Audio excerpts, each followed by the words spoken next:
الله ربي والإسلام ديني ومحمدا رسول الله. Assalamualaikum warahmatullahi wabarakatuh. Saudaraku seiman, kisah berikut ini adalah tentang awal mula perbuatan Sodom. Itu ada, dan ini bisa menjadi pelajaran sangat berharga buat kita, dan jangan sampai kita tergolong di dalamnya. Pernah ada sebuah wilayah bernama Al-Mutafikah dengan 5 kota, yaitu Sabah, Salah, Amarah, Dumah, dan Sodom. Kota terakhir adalah yang terbesar dari 5 kota tersebut. Nabi Lut alaihissalam kemudian diutus ke daerah ini. Al-Tabari dalam bukunya Thariq al-Rusul wa al-Muluk menyebutkan bahwa Sodom sekarang berada di kota atau di negeri Yordania. Sementara itu, Ibnu Katsir menyebutkan Qisas al-Anbiya lebih detail dalam bukunya. Menurutnya, tempat itu berada di pesisir barat Laut Mati atau disebut dalam bahasa Arab Al-Bah Al-Mayyit.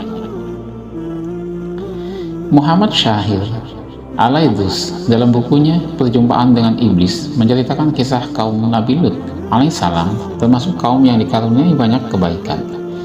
Mereka gemar bersatu dan bekerja sama, dan mereka pergi untuk bekerja bersama-sama, meninggalkan istri dan anak-anak mereka di rumah.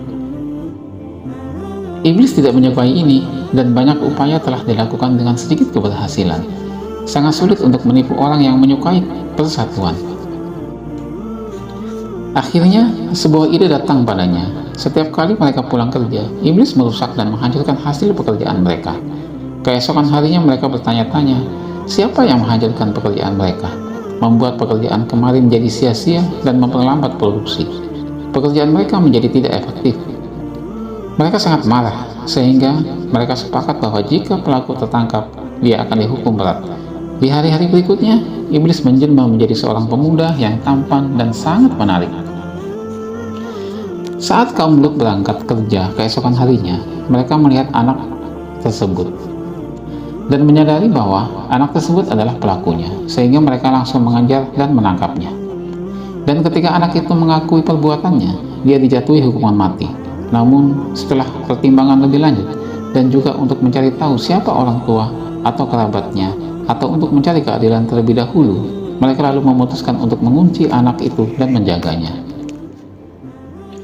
Malam itu, saat menjelang tidur, anak itu berpura-pura sedih dan menangis sedih.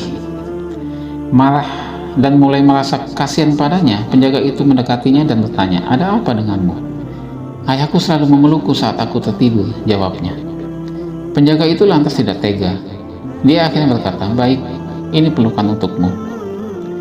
Setelah berpelukan, sang anak melakukan gerakan-gerakan yang membangkitkan nafsu lelaki itu terus-menerus, hingga sang anak melihat hasratnya, lalu mengajarinya apa yang harus dilakukan, hingga akhirnya terjadilah perbuatan Sodom pertama dalam sejarah peradaban manusia. Ketika penjaga bangun di pagi hari, anak itu sudah pergi.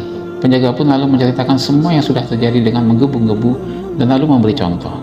Teman-temannya menjadi penasaran hingga akhirnya mencobanya juga. Akhirnya, hari demi hari, kemaksiatannya menyebar luas dan menjadi kebiasaan. Iblis adalah yang pertama mengajar, kemudian dilakukan terus-menerus oleh yang melakukannya. Iblis yang tidak puas dengan ini harus menuntaskan pekerjaannya.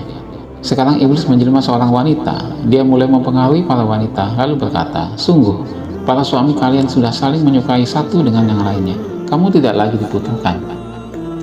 Kemudian iblis mengajari wanita hal-hal baru hingga mereka merasa bisa memenuhi kebutuhan biologisnya bersama.